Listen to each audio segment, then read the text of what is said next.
All right. Well, thank you all, and I'm similarly very honored to be here. And it just like keeps ratcheting up with each person I've met, and the sort of like lead up to, and just like having conversations with people, and then those presentations just like jaw dropping, like so unbelievable, and the amount of skill and hard work and like emotional integrity, all the things it takes to do what those two last presenters did is amazing. And so I'm in awe. Thanks for that. And I know that several of you all out here are also phenomenal at what you do, the ones I do know, and I'm sure there's many more.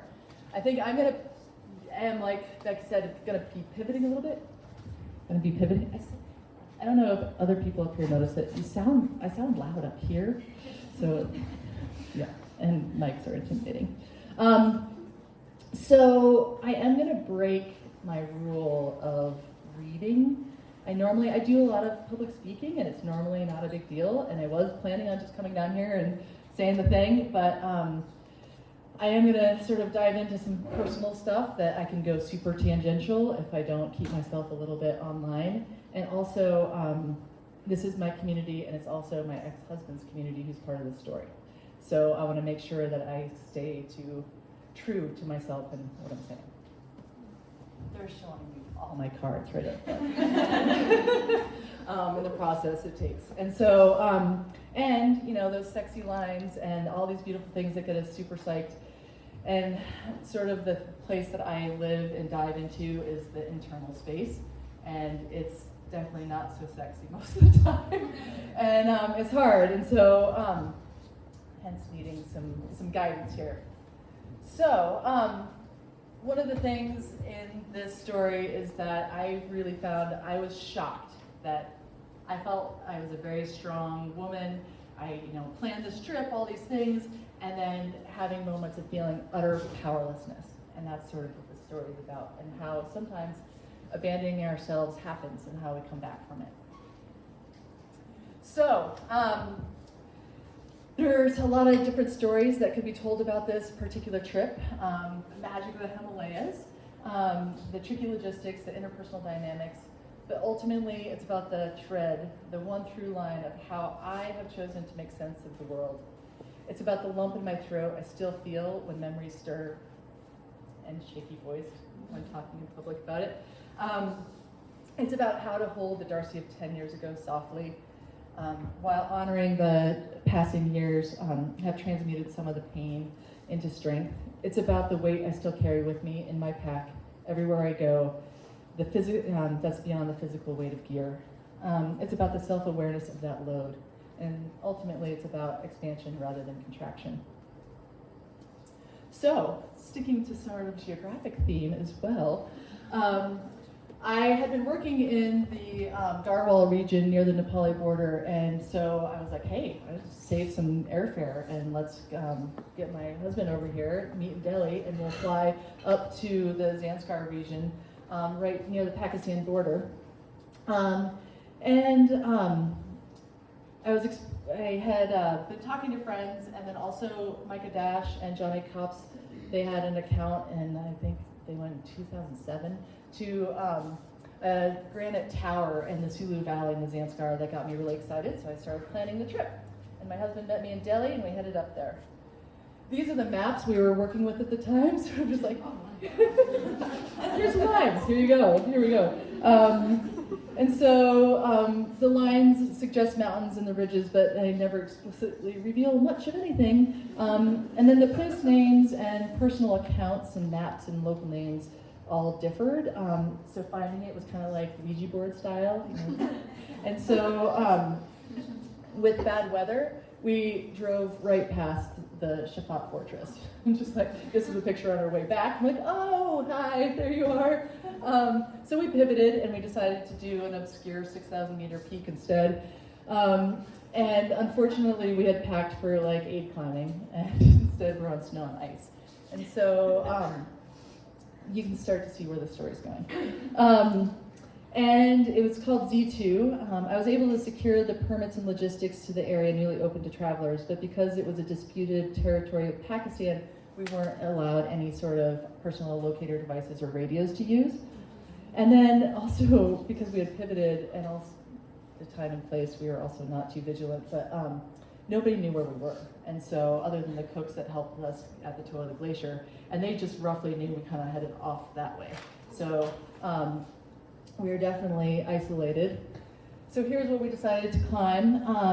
And now we're on snow and ice, not using the climbing and aid gear.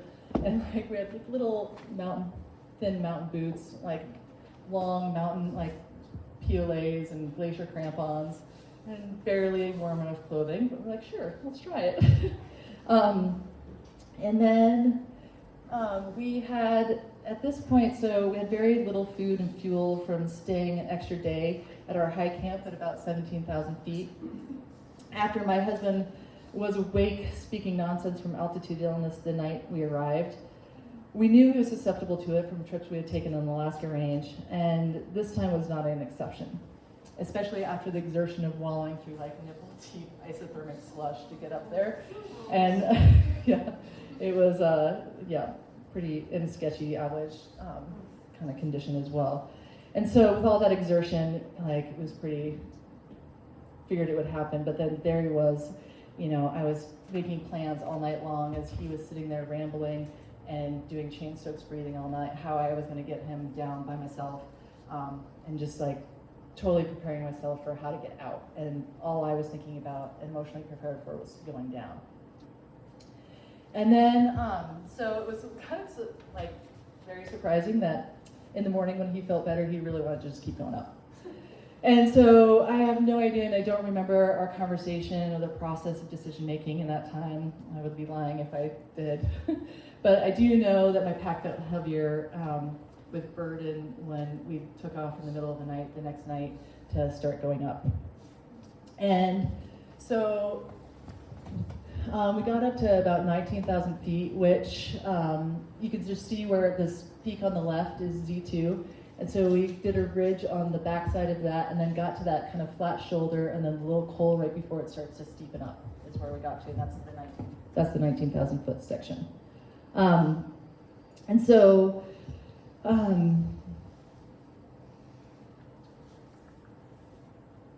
here's that col we were at. And the terrain steepened, but it still wasn't super technical. But the thing was, we didn't know what the descent looked like, and that isothermic slush was guaranteed on the other side of like a long ice field that was super crevassed, and it was melting rapidly because we weren't there doing that kind of stuff in the correct season either. And so now you're hearing kind of like the list of red flags that are growing, and my attempt to list my concerns in order to turn us around wasn't changing his desire to continue up. I remember holding like my 500 milliliter water bottle with only a quarter full, then that was the rest of our water, and arguing and feeling completely powerless to change the circumstance. And at some point, I reflexively diminished myself to feigning altitude illness to keep us from continuing up. I suppose it's a form of like powerlessness to influence power, and this is talked a lot about in social dynamics, and like these are all the things I could riff on for like an hour in social context. But at that moment, I felt trapped by the impossible decision to keep my relational bond with my partner, or to sacrifice our physical safety by continuing. At that moment, the Darcy of 10 years ago felt like I had totally abandoned myself. I can list all the red flags in more detail, but those don't actually matter. As we all know, the messy and complex humanness gets all up in those decisions, especially when the stakes are high and the interpersonal dynamics are important.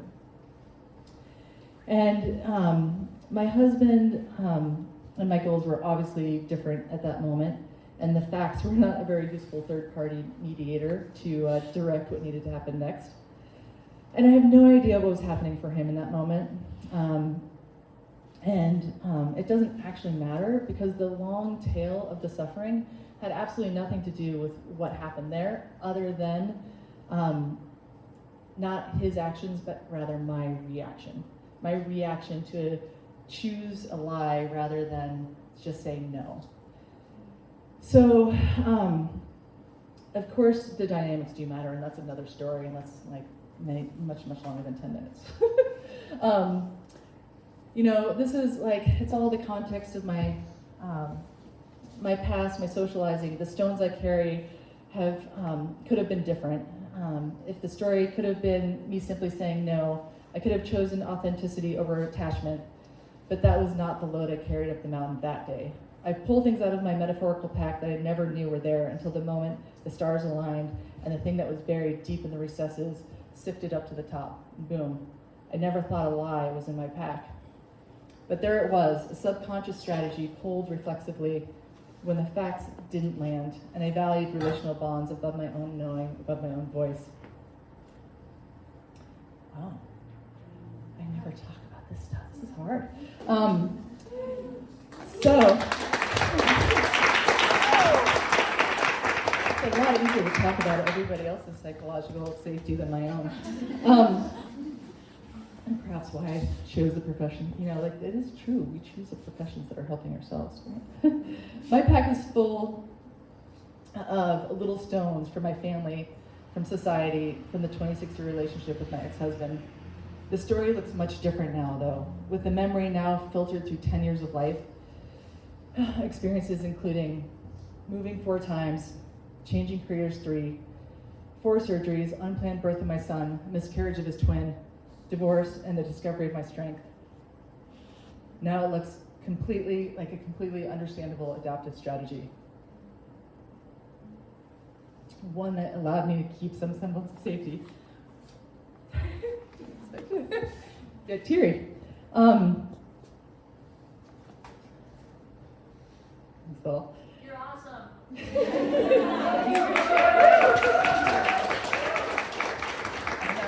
Yeah, I was encouraged to tell this story here because it is a very safe space to do this. I don't think it would have happened in many other venues. So thank you for holding that, and I appreciate your attention means everything, and it's super valued me. So thank you. So on that, now I see that relationality is a stone that can be a help or a hindrance, totally depending on context. And it's one that I very much value, and sometimes that relationality, this is the other flip side of the coin. And then, these are also, stories are ephemeral, continually recreated so that we can have some cohesiveness about our idea of our own identity. Stories are about our own integrity, right? That's how we tell ourselves about our idea of our integrity. When our story no longer fits, after new neural pathways are laid and the narrative change, the map looks different. Continual adaptation, uncertainty, that's the beauty and the complete madness. Oops, too far. Let's go back. Thank you. I was talking to my friend Steph Williams, who reflected on a recent expedition by saying something along the lines of, you must be able to discuss intention while also open to the unknown.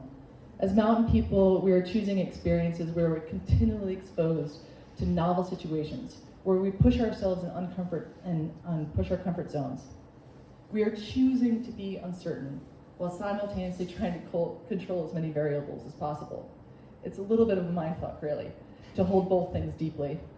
We often invite the good type of uncertainty, like when the sun comes up in the middle of a hard push and the beauty of it makes you realize exactly you're right where you need to be in the world. But the uncertainty is just one side of the sacred coin of adventure, where the other is when the storm rolls in unexpectedly, or an avalanche happens after you've done really vigilant snowpack assessment. The uncertainty includes our own responses to novel situations like this. That uncertainty is there. What will I pull out of my pack? What things am I carrying? Which change, and they always change depending on those things in the pack. So here lies another gift, embracing the uncertainty and continual change, even in ourselves. Every time I try to make a tidy little package of a story, I know I'm going astray, because knowledge of the felt experience of having touched the unknown, bumping up against novelty, can connect us and disconnect us from each other, from the environment, from ourselves. Now, this triangle is a common relationship model, right? Like probably super simple and you've seen it before, connection, disconnection, and repair. The same is true for our relationships with ourselves and with the mountains. Connection, disconnection, repair. A neat model, but a really messy process. The key is the repair.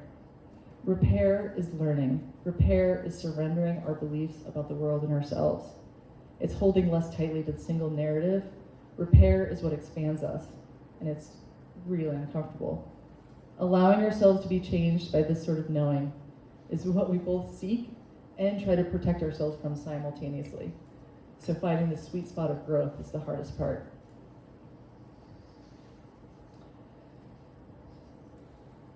In adventure, we are not controlling all the variables. They are no longer, they're largely in our comprehension. When I was a nurse, they said, try nursing school, which hopefully they don't do this anymore, but they said, don't let anyone die, which isn't an impossibility, right? I was there to help people die the best way we knew how. Same thing with our narratives about adventure. Like, we're not there to protect ourselves from pain, from rupture, from disconnection.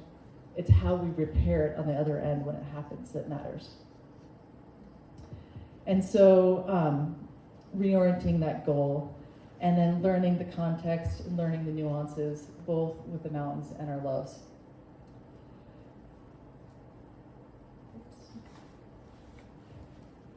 This trip taught me that I continually get taught the same lesson over and over again, that pain and disconnection and rupture is not bad. It's just really fucking hard and necessary part of growth. But just like love not being a passive act, expansive thinking, expressing, and understanding our intentions is hard work too. They are learned skills, not something that exists if we're lucky. Life, it's a life practice to not abandon ourselves in certain contexts, to circle back to authenticity when rupture happens, because it most certainly will. And then, when all of this starts to feel a little bit too serious, I have to remember I can put my pack down, be in the mountains, and just laugh a little bit. Thanks all.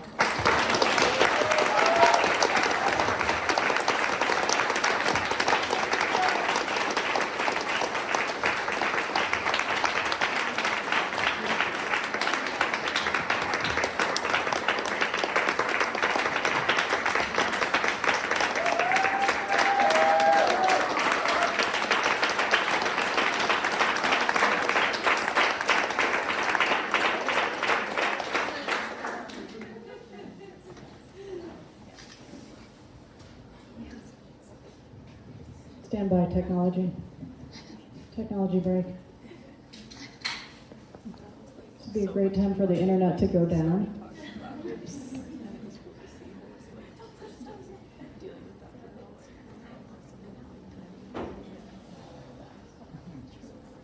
Cool. All right, thank you, Darcy. Remember, keep those questions in your brains. We'll do a Q&A after our next speaker, which is our last speaker. We've stuck with 4 because that seems like a good number. Our final speaker for tonight, before our little Q&A and before our raffle, is Maureen Beck. Goes by Mo, right? We like short names. And this is her bio that she sent me. Do you like it? I don't know why you added that. I'm nervous. Nervous of what I might add. Mo has been climbing since she was 12, which at this point feels like her entire life. She started climbing before the internet was a thing. I understand that. So for almost a decade, she thought she was the only disabled person who climbed. Happy to be wrong about that. She started competing in paraclimbing in 2021 and has since won 9 national championships, 2 world championships, and several World Cup and World Championship medals. America. Way to represent. Never want to lose sight of her outdoor roots, Mo has turned to big mountains, where she was awarded National Geographic's Adventure of the Year after an expedition to the Cirque of the Unclimbables in northern Canada, and continues to grow her skills in the big alpine peaks of North America. with near future plans of even bigger adventures to bigger places. Perhaps she will tell us about those. Off the Rock, Mo stays busy as the education director for the Adaptive Climbers Festival. Where does that take place? Red River Gorge. Oh, hell yeah. Love that place. And sits on the boards of both USA Climbing, which is the international body for climbing in the United States, and the American Alpine Club, which they'll be at the Emerson if your level of socialization allows you to go there this weekend. On her rest days, you'll find her on a raft, rod in hand, sipping whiskey, which we can all get behind. No back. Did you want me to start making stuff up about No, it? So I can do that. I would love a creative exercise on my life. Hi, my name is Mobek. I use she, her pronouns, and I am not cool enough to be here in this room tonight. I remember coming to the first Broad Beta night, and I was just like, I don't belong here. Everyone's so beautiful and cool, and there's so many nose rings. And then when I was asked to speak tonight, I was just like, I'm so humbled, such an opportunity. I'm actually going to cheat and show a film instead. But this film is actually pretty relevant and special to me. It dropped is what the kids say now, right? I mean, it dropped on the YouTube 2 days ago. And it's actually a film that I shot here at Bozeman Ice Fest last year with Petzel. And Petzel approached me about, I'm one of their athletes, they have to work with me, it's a legal thing. And they approached me about doing, you guys also get to see the awkward stump shuffle. I usually talk with my hands. Holding mics is awkward. They wanted to do a film about ice climbing. And I was just like, I don't want this film to be all about me. You can Google me and find out all about my climbing, among many other things about me. Let's take this chance to tell a story of how special Bozeman Ice Fest in particular has become to me and to the community that I am privileged to be a part of. So please enjoy this new hot drop film from here in Bozeman last year. You'd think after climbing for 20 years, I would have an answer to why I like climbing. Ice climbing especially is wild because there's an element of knowing you're not supposed to be there. Like, you're not supposed to do that. Humans shouldn't be clawing their way up frozen ice floes, yet here we are. My name is Maureen Beck. I go by Mo. I went for a really, really cool Girl Scout camp, and they had real rocks to climb. It wasn't like a plywood janky setup. And I just remember my counselor saying, like, hey, I think you can sit this one out. It's gotta be really hard with one hand. And the idea that this lady wasn't even gonna let me try, or thought I wouldn't even try, 12-year-old me didn't take it well. Something about climbing stuff with me. I think the coolest thing about ice climbing, it's adaptive for everybody. And it just screwed right on. It looks so cool. Just like, but it was terrible. Like, everyone needs crampons and tools. Like, everybody needs special equipment. No one can just climb it in their own body. The reason that rock climbing can suck for me is unique. Where the reason that ice climbing can suck for people, we share that. Pencil laser screws, so easy, even a disabled person can do it. Even a one-armed girl. So I feel like ice climbing is all about like rules and form. I definitely break a lot of the rules the way I climb. So first tool in, I pull up as high as I can, and then I put my step here in second position. And then I'll get my next tool in, hopefully higher than this. And I'll just kind of come over, second position. Just kind of keep moving in this pattern. The problem, as you see here, is I keep trending right. So eventually, I'll have to do a weird ninja thing and climb back left. And then, depending where the line goes, maybe you can do it again if it's possible. So with the traditional tool, the second position is pretty shallow, it's pretty narrow. So sometimes I can't get my stomach comfortably behind there, and like that actually kind of hurts, it's like digging in. So sometimes with a regular tool, I do like a really sketchy match like this, and it's super sketchy. Whereas these custom handles have a second position pommel that's both deeper and wider. The downside is it does hit the ice a lot, especially at a lower angle. but the platform, because my arm is just so big and comfy, and it helps lateral stability too, having it just so big. So I think our next version will be a little shorter, so I get better clearance. But dude, proof of concept, these are rad. I feel like for an able-bodied person, for every 4 swings they do, I might have to do 6 to cover the same amount of ground. So it's exhausting, but I love that it's just my body and the tools. There's no aesthetic, there's no science. I love that I can give these tools to anybody, even though they're a little custom. Anybody can use them, whereas no one else can use my prosthetic. So I just think it's cool how accessible that makes it. That's how ice climb. Ice climbing is super special to me because that's how I found the adaptive community. I'm Mo. Welcome to the Bozeman Ice Fest Adaptive Clinic Part 1. So this is my 3rd Bozeman Ice Fest Adaptive Clinic that I've been working on. It's been really fun to see it grow and change. Right in, just up into the right of that one. Yep. Team very proud. Actually, until I started ice climbing and found the Gimpy Ice Crew, I didn't say I had a disability. Like, I wouldn't check that box on forms that I had disability. To me, having disability was something negative, and I wasn't negative, I wasn't disabled, like there's nothing wrong with me. I was different, but I wasn't wrong. Whoever's like, my butt doesn't get cold. I don't have a butt, mine's definitely getting cold. One of the reasons I like leading is at the next even though I'm not the world's best adaptive ice climber, is I think there's something powerful about learning from someone who's like you. And obviously we're all different in our disabilities, but we share that thread. And I think you're more likely to follow through and keep at it when you have the likeness around you. And you got it. Stop, however many times you want to yeah.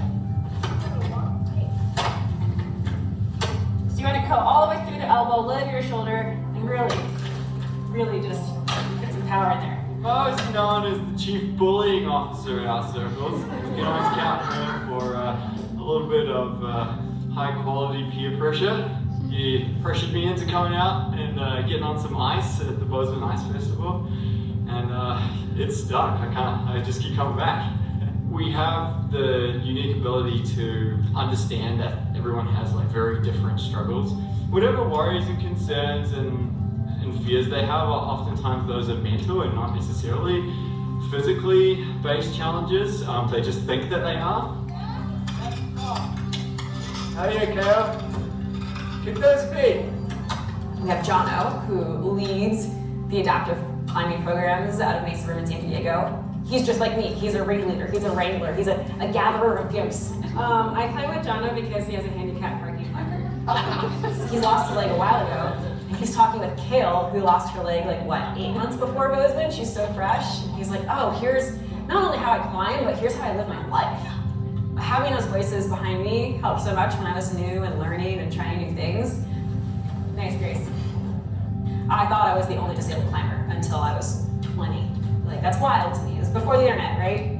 Remember, I quit because my equipment was terrible. So I feel like in the time I've been climbing, I can take what I've learned and see someone like Grace and be like, hey, Grace, you can skip a decade of this trial and error. I've watched people's with disabilities life change on the wall in these clinics. To be out there, they've already made that choice to push past whatever has gone wrong in their life. Like a cold badass in all the right ways. I was always a climber, but I kind of gained a second identity as someone with disability when I started ice climbing and when I met this crew. We are in Highlight Canyon. I have no idea what climb we're on. Fat one? I don't like to fat shame ice, so. The thick one, maybe? It gave me ownership of this identity I hadn't recognized before. Like, you can be disabled and there's still nothing wrong with you. I like to tell people I hope in 15 years, like, I wouldn't have a job doing this anymore, not because I'm not cool, I'll still be cool, but, but because people with disabilities would just take normal clinics. And there's no such thing as accessibility anymore because everyone feels welcome in every space.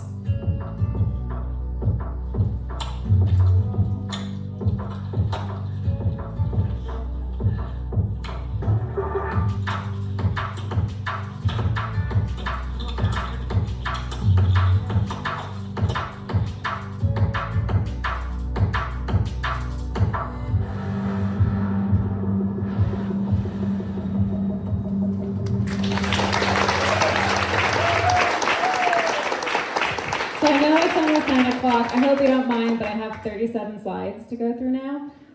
No, I actually think we can skip the slideshow. I did blow it though. I should have filled this with B-roll. So I think every sort of affinity group, and this might be an unpopular opinion, should have some form of hazing for your first time out. And we always end our adaptive ice climbing clinics doing shot screw luges. Which if you don't know what they are, you should look it up. And so I should have filled this with the behind the scenes. But this film makes me think of something interesting. I was just thinking of it now is, I was asked to come here to speak for like a femme night. And it's an identity-based thing, right? We're all here because we share a similar thread of identity. And for me, even though I totally grew up in like a dude's world, right? Like I've been climbing for over 20 years. It's very dude heavy, lots of wieners around, lots of ego. But being a woman was not my top identity because being disabled was the thing that kind of affected my life first. And that kind of makes me think we all have multiple identities. We can't pigeonhole ourselves. We can't fit in a single box, right? We all have lots of boxes, which sounds better than we all have lots of holes. So with boxes. And I think the more that we embrace our multiple layers of identity, and the more we discover all of our identities, because we're going to keep learning who we are as we climb, as we go through life. And now at 30, I don't know why I looked at my watch to think of my age. Numbers? I'm 37 now, and now I'm kind of finding my femme side. I'm kind of feeling because I had to go through so many other identities first to get to this space. And I just want to thank all of you for having me in this space and for being on a team together. And this is a pretty freaking rad team to be on. So I hope I see all of you guys out there on the ice this weekend.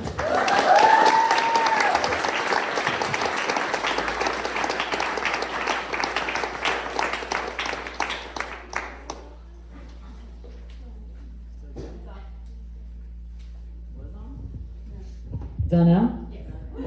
Okay. Wow. That was. You'll have to come have me back next year to do slides. Okay, well we'll do the second half next year.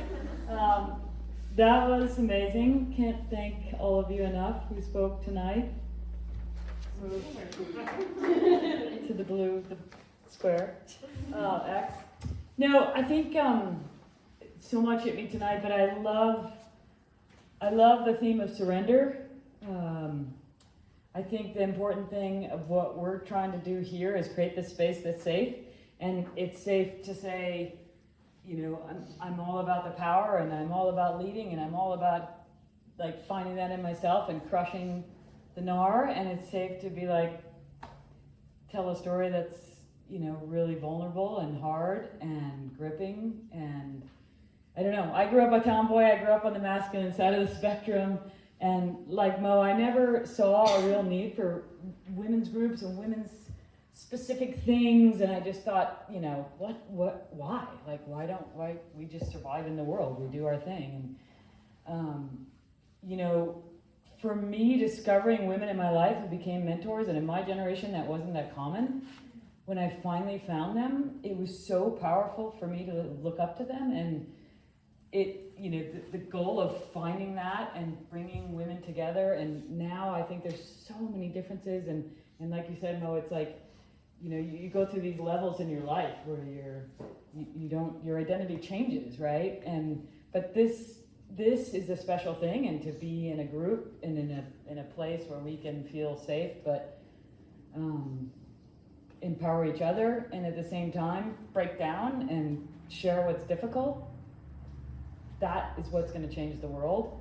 And if nothing else, Broad Beta is really about creating a matriarchal society, right? Like, you want to rule the world. And I think it's different when it comes from women and those on the margins, genderqueer, whoever we are. It's a different kind of experience and power, and I don't know. This is a great event to just have all of you share so much of yourselves. At every level. So thank you for speaking, all of you, and thank all of you for being here. And if you have suggestions for next year, if you want to speak, or if you know someone you'd love to hear be up here, let us know, or if you have thoughts about changes for the event, anything. We doing questions? And then we're going to do a few questions on the 4 speakers. So if you don't mind coming up for a few minutes, I'm sure we have a lot of questions in the audience for everyone. I think And Lucy then went to we'll- bed because she had a heinous drive. But I know I wanted to ask her, did she ever look at Brett during those snow slogs and think this is all your fucking fault? Like, I'll ask her that tomorrow.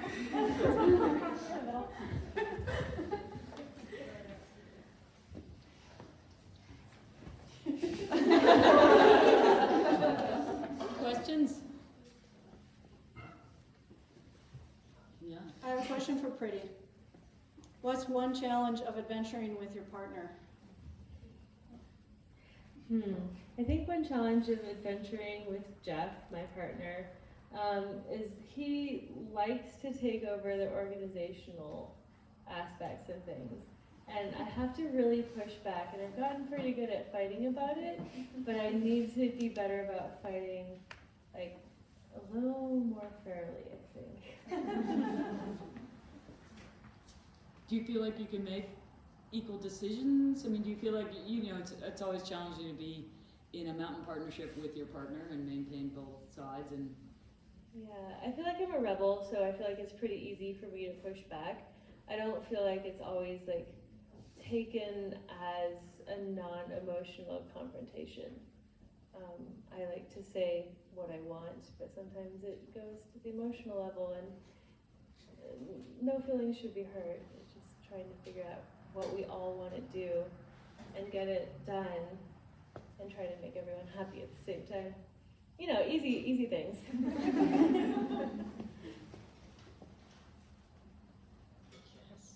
Mo, is the retirement official, or are you going back to comps?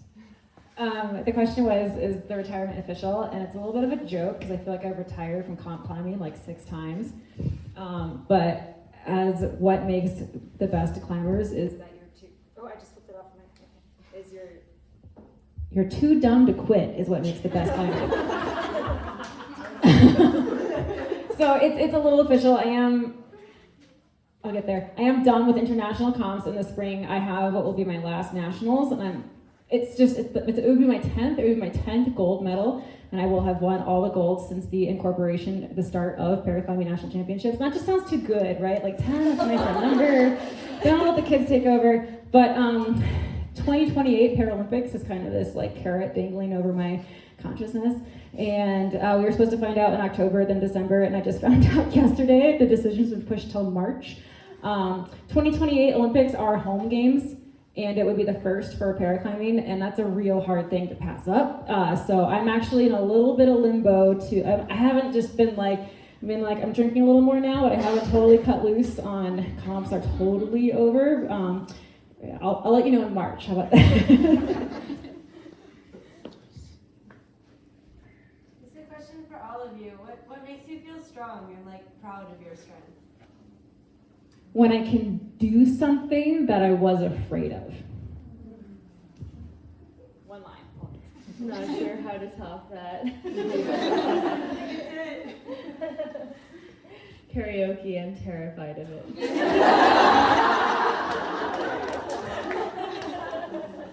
You're so strong. Yeah, I think that's it, like just figuring out where that boundary is to be like, oh, that thing that where the line of bravery before stupidity hits, like right in that sweet spot.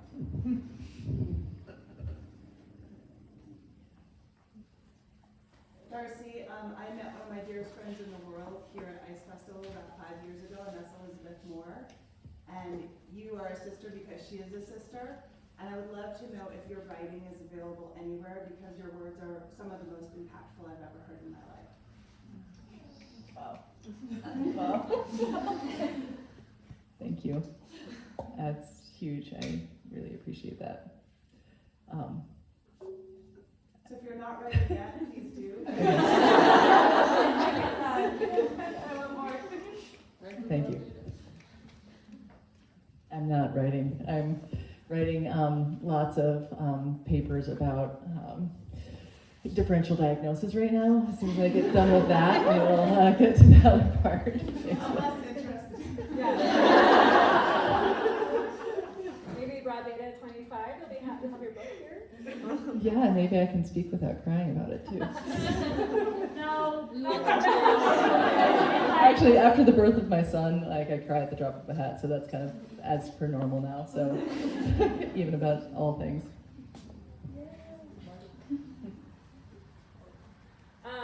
I can't remember who, but one of you mentioned like being able to set down your stuff and laugh even in the middle of a really hard situation. And I was wondering if all three of you or one of you have like a memory that stands out as an example of that, just like a time when you were like, shit, and then something happened and you were able to laugh at it and it felt better. Sure. So the biggest, stupidest thing I've ever done, and I say stupid because I was a sport climber, and then the first big trip I did was big. We did Lotus Flower Towers, everything climbable, and it was out of my league, and I went anyway. And the first half of the face, I was scared shitless. It was like, and it was like emotionally scary because the grade on paper was easy. And then it was really scary, so I was beating myself up for feeling so scared on something easy. And so we hit this bivvy ledge, and I'm just feeling terrible. I'm not pulling my weight. I'm just like, I think we've all been there, we're just like, well, I'm a sack of shit. And you woke up in the morning, you're two parties of two, and my partner was amazing. He's one of my best friends, and the other two didn't really get along. And they only had one wag bag between them and had to share it. And so like the most peak alpha male battle I've ever seen was over who had to use the wag bag first. And when I looked at their suffering, I was just like, my life's not that bad. And that shared poo pile experience was the ray of light I needed to carry on.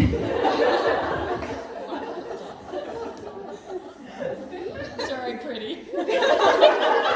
Again, very hard to follow. I'm sure you guys have some poop stories. Lots of poop stories.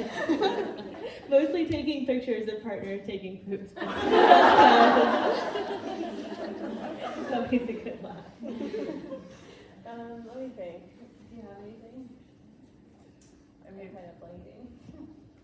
Yeah, I think that those being able to let those things trickle in when they're available to you and letting it actually trickle in, right? Because it's easy to just like stay serious. And so I was doing some rescue work on Denali, and I was sitting, and this reminded me, I wouldn't have thought of this otherwise unless your story, but we were sort of like in a stressful cycle of rescue stuff, and but with that you still have to go to the bathroom, and I was at one of the privies that they had dug back before they had to carry everything out. They still dug some privies up there at 14, and like the snow wall was starting to deteriorate over time, and so like it used to cover your head, and then now like you're kind of like a little pica, like, and then eventually it was like right here, and so I was using the privy, and there was like lots of intensity going on. There was like radio traffic going on over here, and then this guy just decides to come up and like have a full-blown conversation with me. And I remember just being at first like pissed, like, yeah, why? And then I was like letting it trickle in, let the joy, let the cute, like the silliness and the like audacity of it kind of like. Can we have another group story? Yeah. Different story. It's not a poop story. Good. Are you breaking rules? Good. There was a pretty heinous day of ice climbing, and it was snowing, the wind was blowing, and me and my partner decided to bail. And at that time, like, I somehow dropped like 3 ice screws, and it's like, oh my god, now what's gonna happen? I also lost the ice screws, and then I rappel down and like trying to find them, like, okay, just give up, there's no ice screws. And then the very last place, like I put my hand, I like find the ice screws, and I'm like, oh my god. It's ridiculous. And it's always the last place you look.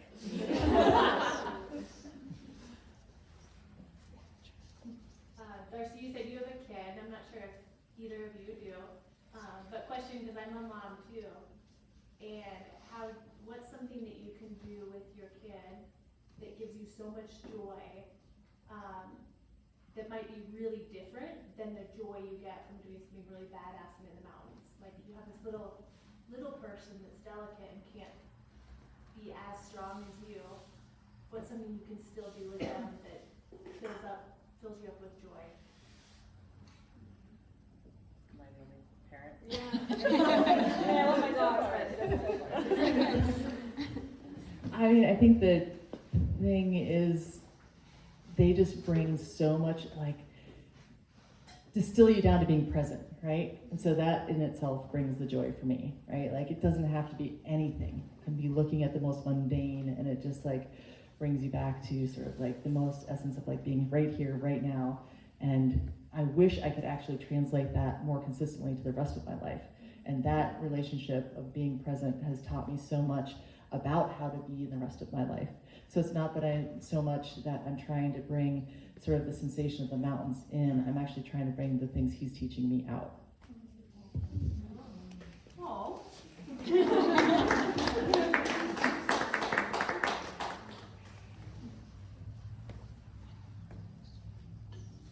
And one thing I would say, I would notice, like, in everybody's presentations and stories, and just how much community and how much, like, shared experience matters in the whole piece and what this night is about. And I just find that piece in particular, I do find either there's a rising tide of it in general in our society to talk about it more, but then also I just love how everybody brings their experience of community and relationality, and that's where that relationality piece is the, like, gem that we can all kind of, like, find some solace in how we bring joy to each other in the poop bags in the mountains, and how, you know, like, all of those pieces of how it is so much about that. So there's, like, I've been on this trip lately around, like, 3 major relationships in our life. It's that to our environment, it's that to others, and it's in our relationship to ourselves. And that Venn diagram of those 3 things take different precedence at different times, and the trick is trying to figure out how to keep those relationships cohesive. And so I loved hearing that reflected in each one of these, and then in your questions as well. Okay, any other last questions? One more? Okay. Question for Mo. You mentioned at the end of your presentation, at the end of the video, really that something you hope to see is that instead of adaptive athletes taking an adaptive clinic, that they're really able to integrate into all the clinics. What do you think are things that you would be excited to see happen in order to take steps closer to that? Yeah, so I will back that off a bit, because just like I think how you touched on, I grew up in more of an era that was just like, yeah, whatever, like, I'm a girl and a woman, but, like, I'm a climber first. I wanted that for adaptive, right? I was like, I don't want you to think I'm different because I'm disabled, right? Like, F that's not who I am, I'm a climber first. And that's kind of something I brought to my whole philosophy with adaptive stuff. It's like, I'm gonna create so many adaptive climbers that they'll just become climbers. Ah ha ha, big evil plan. But something that I realized I was wrong, because this work I do at the Adaptive Climbers Festival, and I used to sell it to sponsors. I was like, give me your money, but we're not that special. We're just climbers, right? And then it was not this year's, but this year's was awesome too, but it was last year's that it just blew up. The last fest we had was 50 people, and then in 2022 it was 170 people.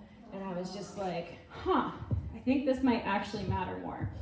And during the weekend, I realized you can put approach descriptions on every clinic. You can make it clear that, hey, if you can't walk right, we will figure out how to get you to the crag. Or if you sign up for the clinic, we'll move where the clinic is to make it more accessible. We will do accessibility descriptions on all of our clinics. And that's what we should do anyway, right? But that will never erase community.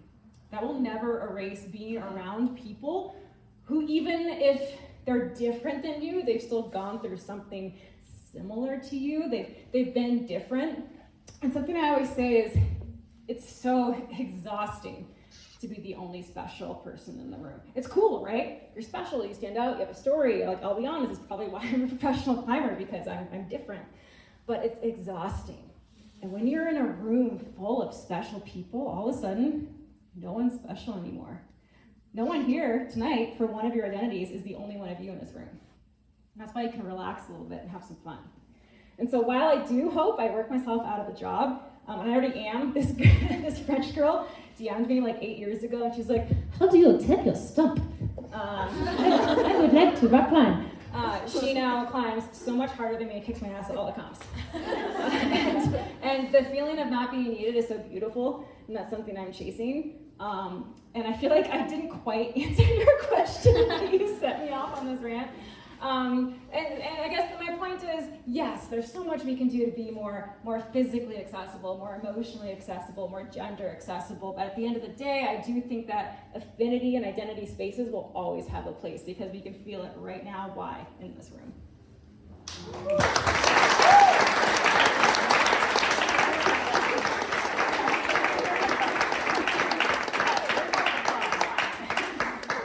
Okay, let's jump into the raffle.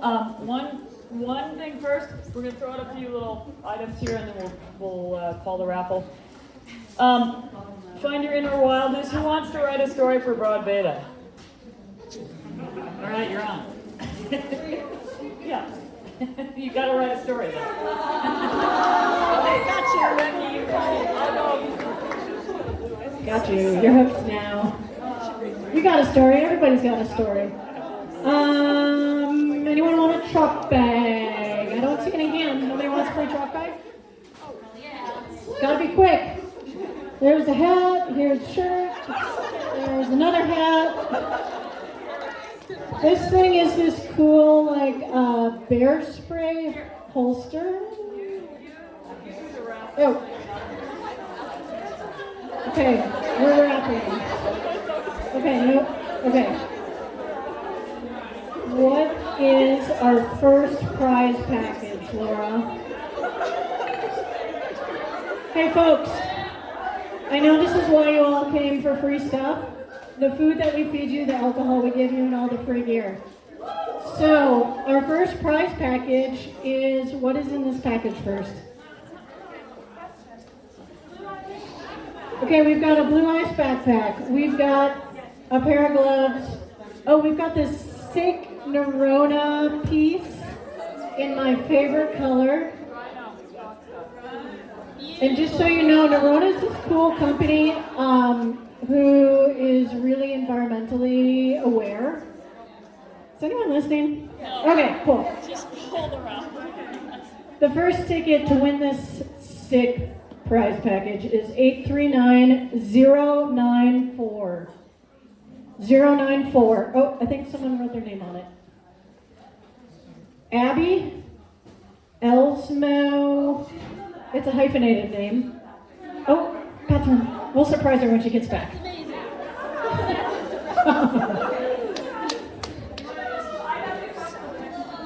Let me know when Abby's back, okay?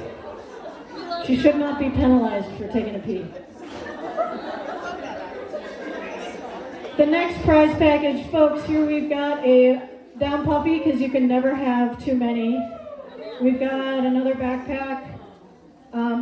Again, this sweet bear spray holster that's, I think, made in town. And a truck bag. We've got 839-303. 303. Eva? Balding? Oh, Anna. Oh my gosh, so much going on.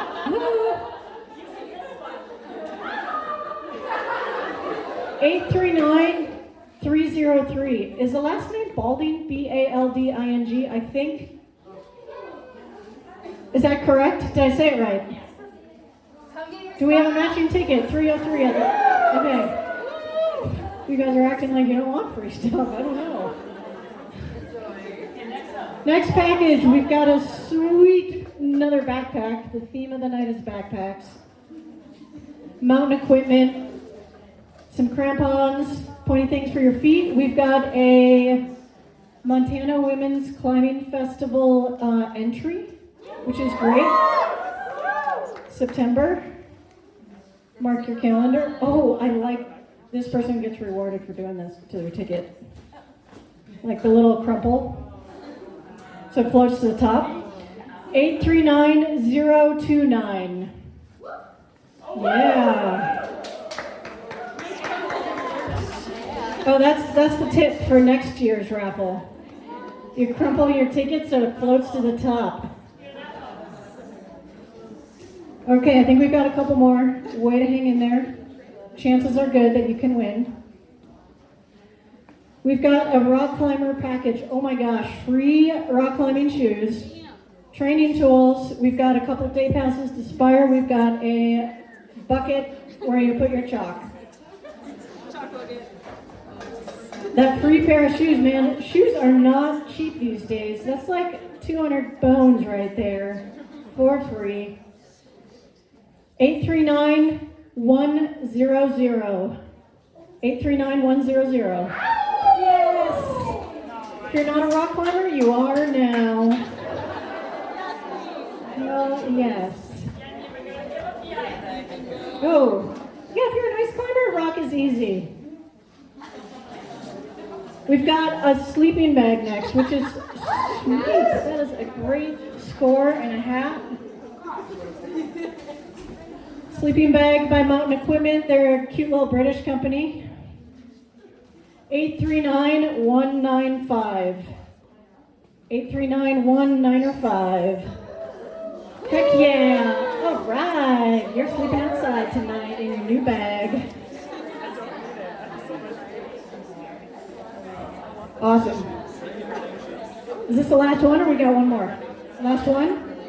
Last one. We saved this enormous puffy for last. Another Nerona piece.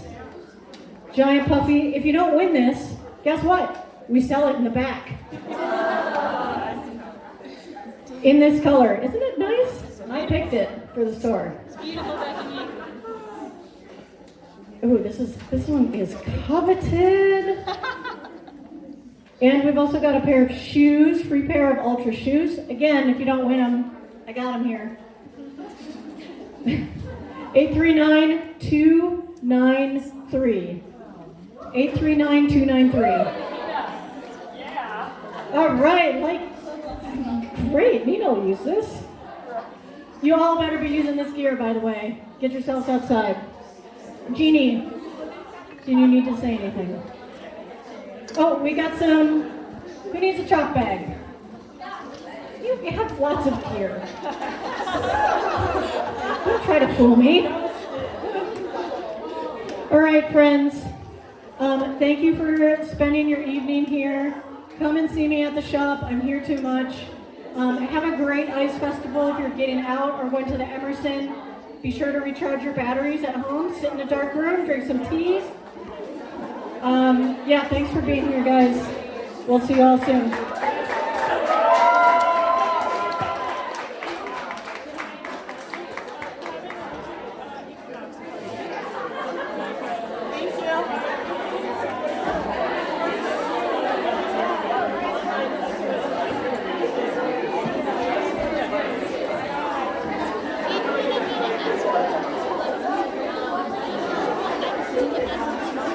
Thank you.